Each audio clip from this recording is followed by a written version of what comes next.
Como una forma de contribuir a la sana práctica de los deportes, resaltando su protección jurídica, presentamos Deporte al Derecho.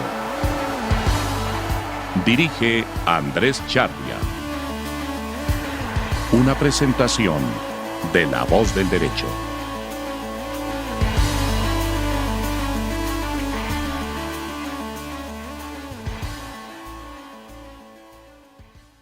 Buenos días, buenas tardes, buenas noches.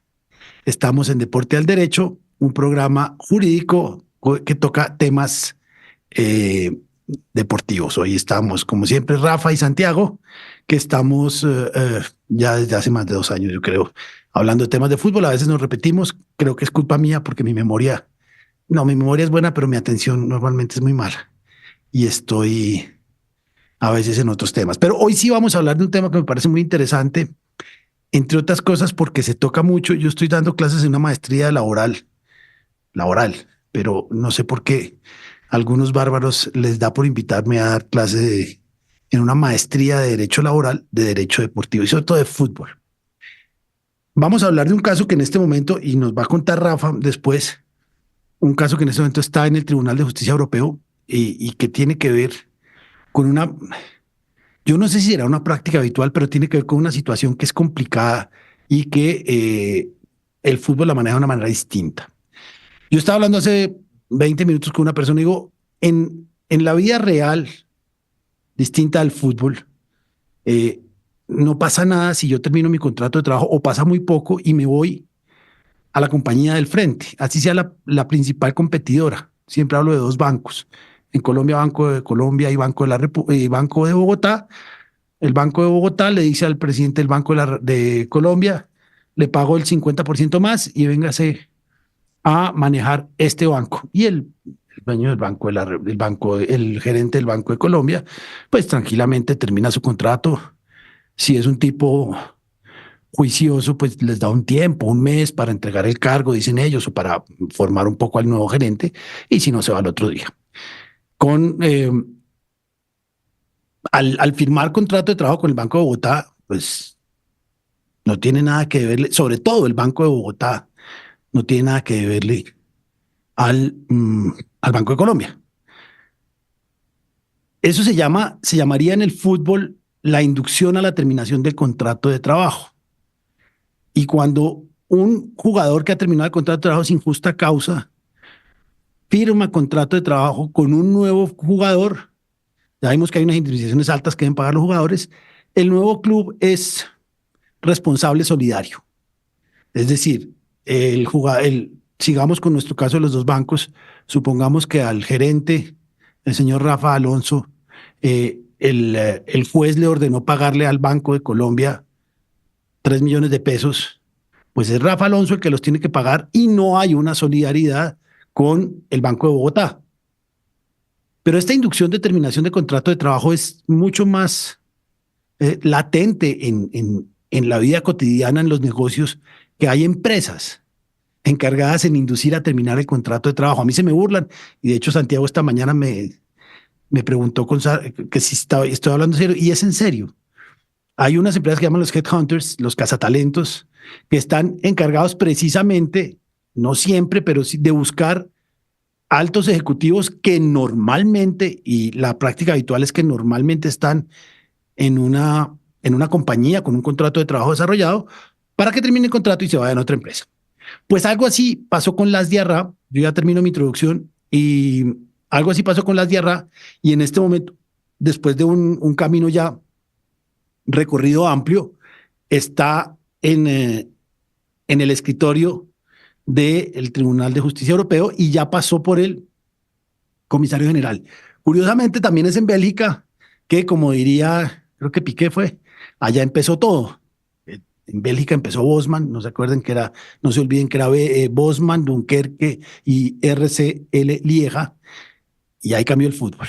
Rafa, Santiago, buenos días. Mil disculpas por esta introducción tan grande, pero creo que era necesaria. Muy buenas, encantado de estar un programa más con vosotros y con toda la audiencia. Igualmente para todos, fuerte abrazo. Bueno. Entonces vamos a hablar de Las Diarra. Ya teníamos más o menos, hace rato no preparábamos el programa también. Tenemos el programa preparado. Vamos a hablar de Las Diarra. Yo me acuerdo, tengo que confesar lo que no sabía, que era un volante de marca de esos rudos que pegaba con mucho gusto y que jugó en el Real Madrid. Pero no sé más. Santiago nos tiene la historia. Estuvo en el Real Madrid, pasó también por el Chelsea, por el Arsenal, selección francesa, volante aguerrido, buen despliegue físico. Y bueno, vemos que la historia, obviamente resumiendo pues varios detalles, concentrándonos en lo que fue el quid del asunto.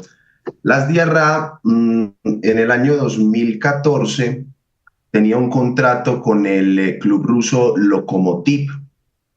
Las cosas ahí pues no se empezaron a dar bien hasta que en agosto del 2014 Lokomotiv terminó el contrato de Las Diarra, pues aduciendo que el jugador había incumplido, que de hecho había terminado unilateralmente el contrato sin justa causa y demandó al jugador ante la Cámara de Resolución de Disputas de la FIFA.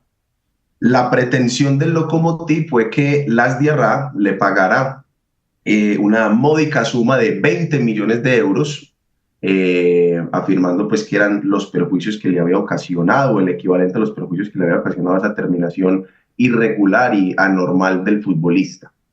El litigio, entiendo que el contrato del jugador se extendía hasta el año 2019, también pues por eso el alcance que tenían las pretensiones era un contrato pues que estaba en su germen. Entonces en el proceso en FIFA, inclusive el futbolista contrademandó, vemos que el litigio se estuvo evacuando por esa época. Mientras se desarrollaba el mismo, en febrero del 2015 hubo un club belga, el Charleroi, que se interesó en los servicios de Las Diarra. Repito, mientras el litigio se estaba evacuando. Le envió una oferta al jugador, digamos que dentro de esas ofertas había una especie, o se insertó una condición, y era que el jugador protegiera al club, le garantizara como una indemnidad para que en caso de que fuera efectivamente condenado, pues asumiera los eventuales costos que tendría que asumir el Charleroi en virtud de esa normativa de la FIFA que condena también al nuevo club del jugador si este resulta también obligado a pagar una indemnización por la ruptura unilateral del contrato.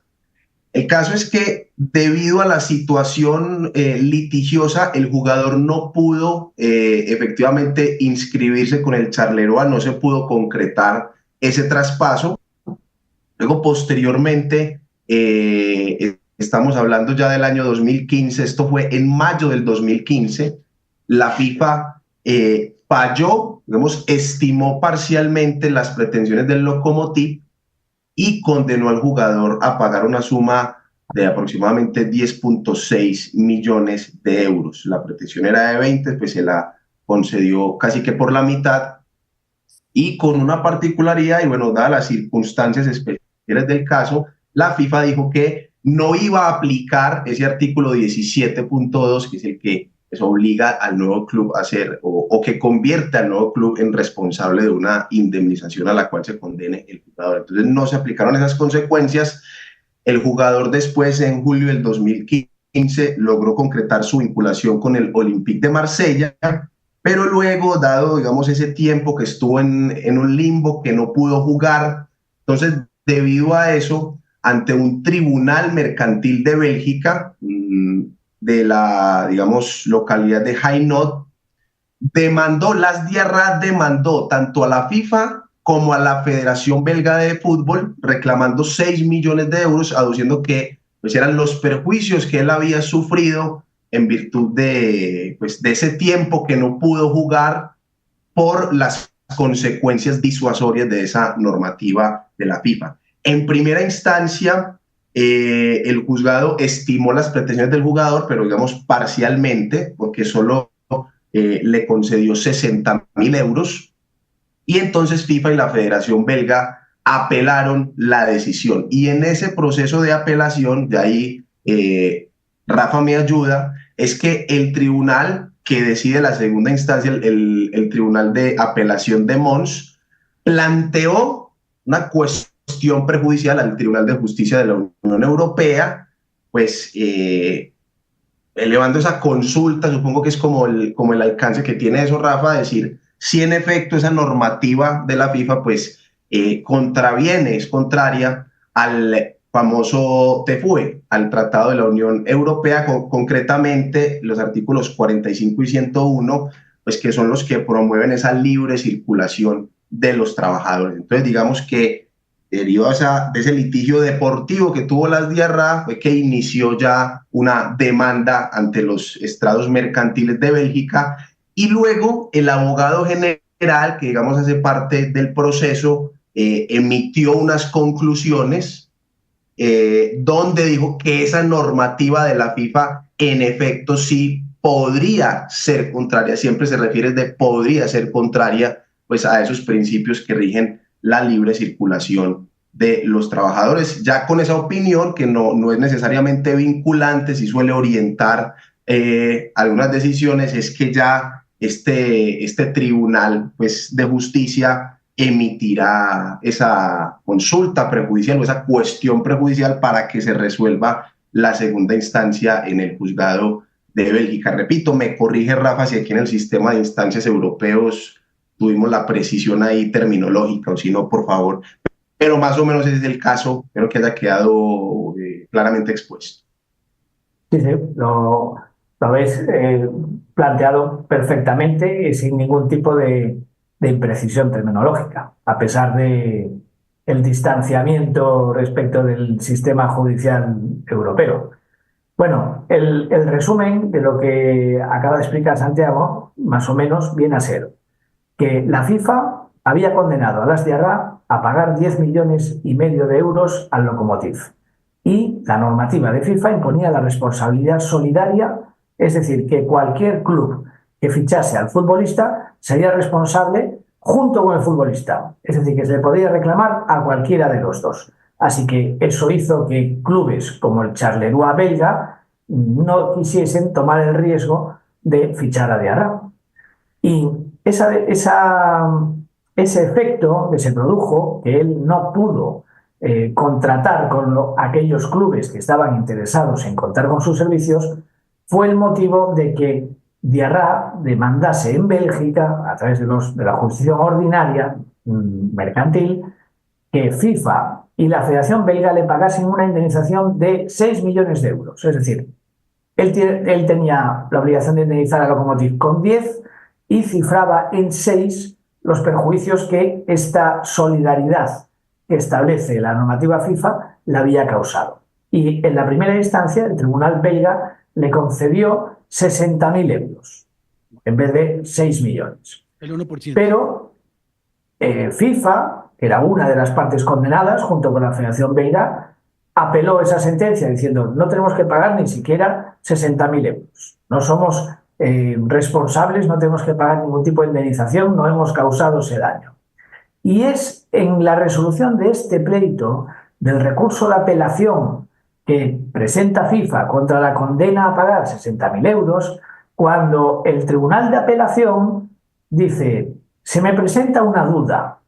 Para resolver este asunto en la segunda instancia, se me presenta la duda de si la normativa de FIFA, al establecer la solidaridad del club que contrate al futbolista y al establecer que se denegará el CTI a aquel futbolista que no haya cumplido con el pago de sus deudas de acuerdo con las resoluciones de FIFA, si esta normativa de FIFA puede ser contraria al derecho de la Unión Europea, porque el derecho comunitario es de directa aplicación en los litigios nacionales de todos los Estados miembros de la Unión Europea, como Bélgica o como España. Y en esos casos, cuando al juez nacional se le plantea esa duda sobre si algo es contrario al derecho de la Unión Europea, tiene la facultad de elevar una cuestión prejudicial al Tribunal de Justicia de la Unión Europea. Y como es prejudicial, significa que suspendo mi pleito nacional, elevo la consulta el Tribunal de Justicia de la Unión Europea me la resuelve, me dice si es contrario o no es contrario al derecho de la Unión, y con esa decisión vinculante acerca de la contradicción o no con el derecho comunitario, yo continúo el pleito nacional y aplico esa decisión al caso concreto. Es lo mismo que sucedió en el asunto de la Superliga que comentamos recientemente, cuando el juez de lo mercantil de Madrid planteó una cuestión prejudicial, el Tribunal de Justicia de la Unión Europea dictó la sentencia en relación a las normas de autorización de competiciones no oficiales y volvió el asunto al Juzgado Mercantil de Madrid, que dictó una sentencia en la que, tomando en consideración aquello que había dicho el Tribunal de Justicia de la Unión Europea, declaró que aquellas normas que tenía FIFA y UEFA, que recordaréis que precisamente UEFA dice ya no son las mismas, ahora tengo otras que ya no tienen esos defectos, pues la sentencia del Juzgado de Madrid dice aquellas normas eran contrarias al derecho de la Unión Europea y por lo tanto se estima la demanda en ese particular. Bien, pues lo mismo sucede con la segunda instancia de esta sentencia que condenó a FIFA y a Federación Belga a indemnizar a las de Arran 60.000 euros. Entonces, esa cuestión prejudicial que tiene que resolver el Tribunal de Justicia de la Unión Europea mediante una sentencia tiene un trámite previo en el que una figura llamada abogado general plantea sus conclusiones. El abogado general no es un abogado de parte, sino que es algo más parecido a lo que sería el Ministerio Fiscal en nuestras jurisdicciones. Es una figura independiente e imparcial que vela por la defensa de la legalidad. Así que él emite con total independencia su parecer y en su función, que es auxiliar y asesorar al tribunal, pues le dice, para el abogado general asignado a este asunto, estas normas sí son contrarias al derecho de la Unión, que es lo que ha hecho el abogado general polaco, que era además el primero y el más importante de los abogados generales del tribunal, el que de hecho reparte los asuntos a sus compañeros. Ha dicho este abogado general polaco que para él sí son contrarias al derecho de la Unión estas normas contenidas en el reglamento del Estatuto de Transferencia de Jugadores en cuanto establecen la solidaridad en el pago para los clubes que vayan a contratar al futbolista y la denegación del CTI para poder cambiar de asociación nacional y cambiar de club cuando se está en una situación como la de Diarra.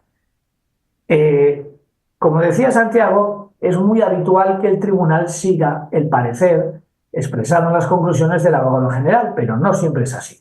Una estadística reciente revela que más o menos 2 de cada 3 asuntos el tribunal los falla de acuerdo con lo que ha dicho el abogado general en sus conclusiones, lo cual también quiere decir que en 1 de cada 3 el tribunal se aparta totalmente de las conclusiones del abogado general y falla exactamente lo opuesto. Veremos lo que sucede en este caso. Y cuando se emita esa sentencia, el asunto volverá a Mons, Bélgica, y el Tribunal de Apelación dirá, pues con esta sentencia que declara que es contrario, como ha dicho el abogado general, o que no es contrario, yendo contra el parecer del abogado general, como me ha dicho el Tribunal de Justicia de la Unión Europea, aplico esta decisión al pleito en particular y resuelvo el recurso de apelación. Yo tengo varias preguntas ahí, Rafa. Y la primera es, ¿tenemos el texto del informe del abogado general? ¿Se puede conseguir? Se puede. En la página web curia.eu, buscando por el número de asunto, se pueden ver las conclusiones del abogado general y las sentencias. Y eso está además en todos los idiomas, incluido el español. La segunda vez, ¿eso cuánto tarda más o menos después del informe del abogado general? Bueno, unos meses, no llega al año, unos meses más tarde se suele producir la sentencia. Y la tercera, que siempre me ha llamado la atención, creo que yo tengo la respuesta, pero no sobra decirlo acá, es FIFA es una entidad de derecho suizo. Suiza no hace parte de la Unión Europea. Ya pasó en el caso Bosman, que UEFA y FIFA dijeron lo que piense el Tribunal de Justicia Europeo no nos compete porque nosotros no somos europeos, somos suizos. Y por lo tanto, pues podrán hacer con el fallo teorías jurídicas muy interesantes, pero esto es FIFA y esto es Suiza y no seguimos el fallo. ¿Cómo funciona ahí?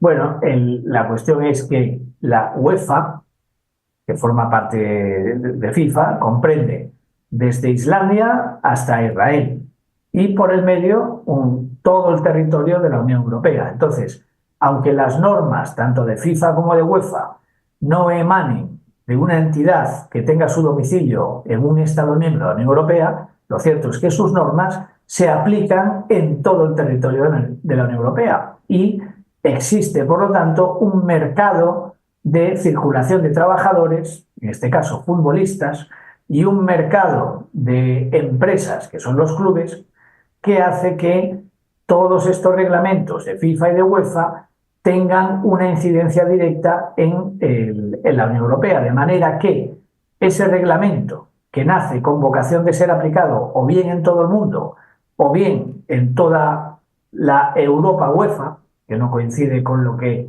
consideramos Europa, por ejemplo, Israel, Islandia. hay unas instituciones que pueden establecer la no aplicación en ese territorio o suspenderlo o anular los actos que apliquen ese reglamento por considerar que es contrario a su legislación. Y eso ha hecho que desde hace ya muchos años UEFA suela plantearle sus reglamentos a la Comisión Europea para que la Dirección General de Competencia le dé el visto bueno, por ejemplo, en relación con los sistemas de venta centralizada de derechos de televisión, porque una parte importantísima de la venta de esos derechos se produce en los Estados miembros de la Unión Europea. Imagínate la situación para UEFA si esos contratos después fuesen anulados o declarados ilegales y dejase de percibir el precio o tuviese que devolver el precio para proceder a otro tipo de venta conforme al derecho de la Unión. Entonces, aunque son entidades radicadas en Suiza, sí que se les aplica el derecho de la Unión Europea y la propia UEFA y la propia FIFA suelen plantearle a la Unión Europea sus reglamentos antes de aprobarlos. Yo, si no estoy mal, me acuerdo de un caso de un jugador que tuvo que pagar, pues que fue condenado por una indemnización muy alta y creo que terminó su carrera precisamente por esto. Si no estoy mal, y ustedes me corrigen, Adrián Mutu, que salió positivo por cocaína cuando estaba en el Chelsea, la indemnización que se ganó el Chelsea fue, creo que, no me estoy acordando, estoy hablando en borrador, pero creo que fueron 12 millones de euros y no la pudo pagar él y no la pudo pagar nadie y creo que la carrera de jugador se terminó, entre otras cosas, por esa solidaridad que haría que ningún club se le acerque. Además del tiempo de sanción que tendría, claro, debieron ser 2 años. Todo eso influyó y también la mala prensa, ¿no? De un jugador que ya ha sido positivo por dopaje, pero por cocaína. Además, fue uno de los laudos del TAS más famosos en la época. 17 millones tuvo que pagar. Y se le acabó la carrera. Claro, lo que pasa es que hay el sistema del artículo 17, donde esas indemnizaciones que deben pagar los jugadores son confiscatorias. Y creo que eso lo dijo el Tribunal de Derechos Humanos en el caso de Adrián Mutu. ¿Quién va a poder pagar 17 millones de euros? ¿Quién va a pagar en el caso de Las Diarra? ¿Cuánto eran? ¿12 millones de euros? 10,5.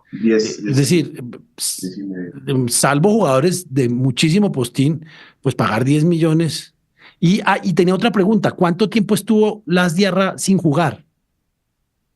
Hoy en día está retirado. Creo que no, pero entre el momento en que sale... Pues más o menos estuvo un año aproximadamente, sí, porque digamos en agosto del 2014 fue que Lokomotiv terminó el contrato invocando que tenía justa causa y por ende pues se aplica como esa consecuencia si yo te termino con justa causa, son los efectos de una terminación sin justa causa. Exacto. O sea, por eso reclamó su indemnización. Eso fue en agosto del 2014 y él apenas vino a jugar en julio del 2015 con el Olympique de Marsella, o sea que pues prácticamente estuvo un año. Que es más o menos lo que se debe ganar en un año, que creo que era una indemnización adecuada, Sí, no estaba claro. buscando una... No estaba Pero es buscando... importante resaltar que eso fue al TAS y el TAS ratificó el fallo de FIFA, ¿cierto? Exacto, en 2016. En 2016. Pero lo importante también es que él no pudo fichar por los clubes que quiso, o por ejemplo el Charleroi. El Charleroi, que fue el que se le acercó formalmente. Aquí yo veo unas conclusiones, unos apartados de los comentarios que hizo el abogado general que me parecen curiosas. Dice, las consecuencias que se derivan de que un jugador rescinda su contrato sin justa causa son tan draconianas que es altamente improbable que ningún jugador opte por tomar esa medida. Las disposiciones controvertidas han sido concebidas de tal modo que tengan un efecto disuasorio y hielen la sangre de cualquier jugador. Tengo que leerlo, no lo he leído. Eso es muy, muy llamativo, esa expresiones del abogado general. Sí, no es un... estaba diciendo, te sirve para ti, Andrés, y sirve también para la audiencia que quiera buscar este y otros documentos, que en esa página curia.eu, si ponen Las Diarra no va a aparecer nada, porque en el asunto el nombre de la parte aparece anonimizada. De hecho, al jugador aquí se le llama BZ. Entonces, ¿cómo se busca? Tienes que hacerte con el número del asunto. En concreto, el número de asunto que nos ocupa es el C650/22. Y buscando por este número de asunto te aparecen todos los documentos que están publicados. El día que exista la sentencia, buscando de esta manera se puede acceder. Yo no puedo encontrar, no sé si ustedes lo intentaron, el fallo en primera instancia en FIFA, ni el segundo, no, en el TAS no he buscado, pero en primera instancia en FIFA no lo logré conseguir. Pues no lo busqué. Mira, lo que he buscado ha sido en Transfer Market, como no, la carrera de Las Diarra, y después de Lokomotiv, como dijo Santiago, firmó por el Marsella y después ya en 2017 por el Al Jazeera. Sí. Y por último estuvo en el PSG desde enero 18 y después ya retirado en febrero 19. Se retiró. Bueno. Y él estuvo por aquí en Medellín hace unos días jugando un partido de exhibición con Ronaldinho y otras personalidades. No tenía ni idea. Rafa, aquí la pregunta y que pues todos los oyentes televidentes seguramente se hacen es, bueno, esto realmente, sabiendo que surge de un litigio particular, ¿qué incidencia puede tener en la aplicación, en la vigencia, en la validez de las normas de la FIFA? Porque, a ver, lo que yo entiendo que puede pasar es, si el Tribunal de Justicia resuelve la cuestión perjudicial y dice, en efecto, estas normas son contrarias, pero eso le serviría, digamos, al Tribunal de Segunda Instancia en Bélgica para ratificar la indemnización que le fue concedida a Las Diarra, no sé si la puede ampliar inclusive, claro, pero nada más. O sea, esto no es tampoco como se ha difundido de que Las Diarra puso en jaque el sistema del fútbol, y yo no lo veo tan así, o al menos no sería la consecuencia directa de este litigio. ¿Qué opinan? Yo creo que sí. Vamos a señalar una cosa. Si el Tribunal de Justicia dicta una sentencia igual que las conclusiones del abogado general, es decir, diciendo que el artículo 17.2 es contrario al derecho de la Unión, esa sentencia la tienen que aplicar todos los jueces nacionales de cualquier país de Estado miembro cuando conozcan de un asunto en el que esté precisamente en discusión la validez o invalidez, de acuerdo con el derecho de la Unión, de ese artículo. Es decir, cualquier futuro jugador o club que diga no estoy conforme con que me obliguen a pagar por solidaridad esta cantidad que se le puso a este jugador, si está planteando esta cuestión ante un tribunal nacional de un Estado de la Unión, tiene la obligación de aplicar esa sentencia. Si esa sentencia ha dicho que esa ese artículo de la normativa FIFA es contrario al derecho de la Unión, tendrá que fallarlo así. Eso fue lo que pasó con Bosman. Realmente Bosman era un caso concreto entre dos equipos y un jugador. Y realmente lo primero que dicen UEFA y FIFA es hagan lo que quiera Unión Europea, que es la Europa de los 12, pero nosotros seguimos así. Y al final, en el 2001 les tocó negociar y retirar los derechos de retención y todas esas cosas. Y yo creería que si el fallo del tribunal es similar a lo que dice el abogado general, pues les tocaría retirar ese numeral, creería yo. O modificarlo. Sí. Modificarlo. Cambiarlo para decir ya, pues como UEFA con sus normas de autorización, es decir, ya no es el mismo artículo. Ahora la solidaridad solo se aplica después de cumplirse X requisitos, ya no es automática. Entonces, hasta que no se plantease una nueva cuestión prejudicial en el marco de otro proceso, pues no sabríamos. Pero la obligación de aplicar esa sentencia en todos los tribunales de justicia de la Unión viene dada por el hecho de que precisamente una de las finalidades que cumplen las cuestiones prejudiciales es la de homogeneizar la aplicación del derecho comunitario a lo largo de todo su territorio. Claro. Bueno, este es un caso interesante. Obviamente por las comunicaciones mucho más rápido de conocer. Yo me acuerdo que la saga de Bosman se demoraba años enteros porque nos llegaba muy poco, no había internet y había que buscar en bibliotecas y cosas de esas. O cuando no iba a Europa y que le quedaba un poco de tiempo. Pero hoy en día todo es muy rápido. Habrá que leer, ya le daremos a Luis el radicado del comunicado del abogado general. Y yo creo que en poco tiempo nos tocará volver a hablar del tema. Sí. Muy bien. Y ver de pues qué pasa. Nada. Porque ojo, son dos normas, es decir, es el 17.2 que es el más claro, pero recuerden que está también el 17.4 que presume la inducción a la ruptura. Es que cuando se termina el contrato en el periodo protegido, el nuevo club no solo es el responsable también junto al jugador de la indemnización, sino que también va a estar sometido a sanciones disciplinarias si no revierte la presunción de haber inducido la ruptura de ese contrato. O sea, que FIFA también ataca por todo lado. Vamos a ver qué pasa. Me gusta mucho el tema. Rafa, Santiago, muchísimas gracias. Nos vemos en 8 días con un tema interesante de cláusulas de rescisión, creo. Un abrazo a todos. Luis, muchísimas gracias. Muchas gracias. Cuando tengamos la sentencia de este asunto, pues le pondremos el broche final al caso. Muchas gracias. Nos vemos.